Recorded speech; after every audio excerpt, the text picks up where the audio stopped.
Jean, and God's purpose for pain in my life was to know Him and trust Him for my security, not the pursuit of financial or things outside of that. When Harv and I got married in 1981, we looked for our own farm and found this farm and started out. All it had was a 40-cow barn, a garage, and we moved our trailer house there.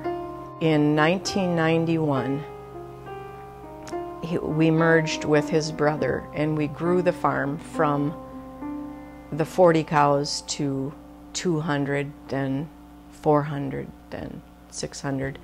And at one point we were 1,000 cows. We had 33 employees. We grew it to a huge, huge operation. On November 12th, 2009, we got a call at 11:30 at night that the barn's on fire. Got in the car, drove over there, and it was just a massive, massive fire. We had 9 barns under one roof. It was a complex. The whole thing was on fire, and there were 30 fire trucks, and there were firemen all over the place. You know, there was 15 guys going this way and 15 guys going this way, and trucks in and out of the yard, the ladders, and the firemen on the ladder, cutting holes in the walls to try to get the cattle out of the barn. They literally had to take a hand chop saw and just buzz down to get the cows out. One by one, the cows would come out, even with some of the pipe from what they were tied to would be wandering, staggering out. They were wandering all over the yard and the neighborhood. And in a rural fire where the volunteer fire department is, they have to go to rivers or irrigation reservoirs or whatever and pump water into trucks and then bring that, and they have portable reservoirs on the farm that they dump the water into. Then they go back out. So there's these trucks coming and going. And I walked around the back of the barn just to kind of see what was going on back there, and my husband came running up to me and he took my face and he said, "Only Dave and I know this, but we don't have insurance." And I just went, oh my gosh, that's no insurance. This is everything, and we don't have insurance. And I'm just standing there watching this incredible, surreal experience there. And God, it was like He had His arm around me, and He said, "I'm here now. I'm here. It's okay. It's gonna be okay. It looks bad, but you're gonna rise up out of the ashes, and it's gonna be okay." We did manage to save all but 9 of the animals, and they did not burn. They just suffocated from the smoke.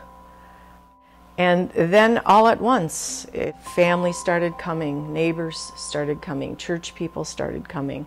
What can we do to help? And I just was lifted up because this was God saying, this is how it's going to be okay. People are going to come and encourage you and support you.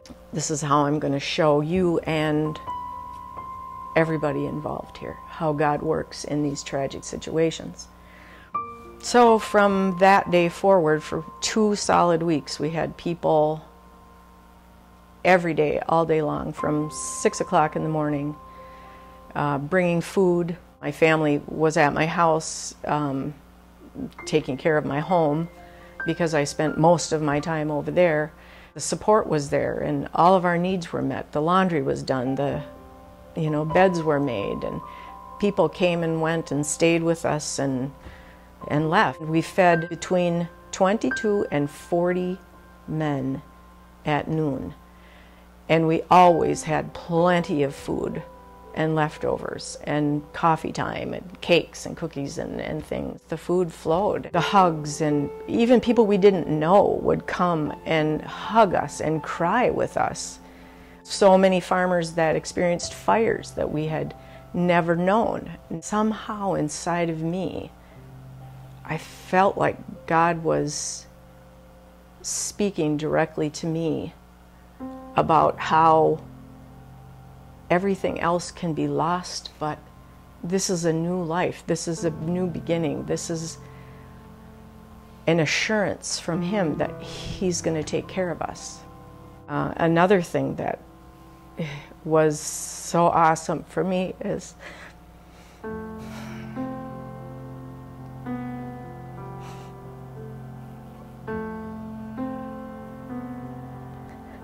raising my kids in the church and knowing Christ. Right away it goes out over Facebook what's happened, and people were responding with, why would God do that? A good God doesn't do stuff like that. And my daughter said, Satan does things like that. A good God intervenes and brings the people. He rescues you by the people He puts in your life, and the hand of God restores what Satan has destroyed. I always prayed that they would know Him and that they would carry that out in their own life. It's absolutely, God's hand was in every day, every minute, every hour of every day throughout that whole experience. We have put our life back together. We got our insurance reinstated. They're getting ready to remodel what remains on the farm and essentially back in business. The verse that I came away with knowing deeply and asking God, what is the purpose in my life? What do you want me to do? And the verse He gave me was Micah 6:8, to do good, love mercy, and walk humbly before thy God.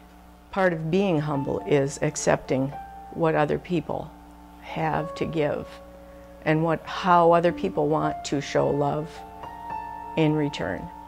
I feel His security every day.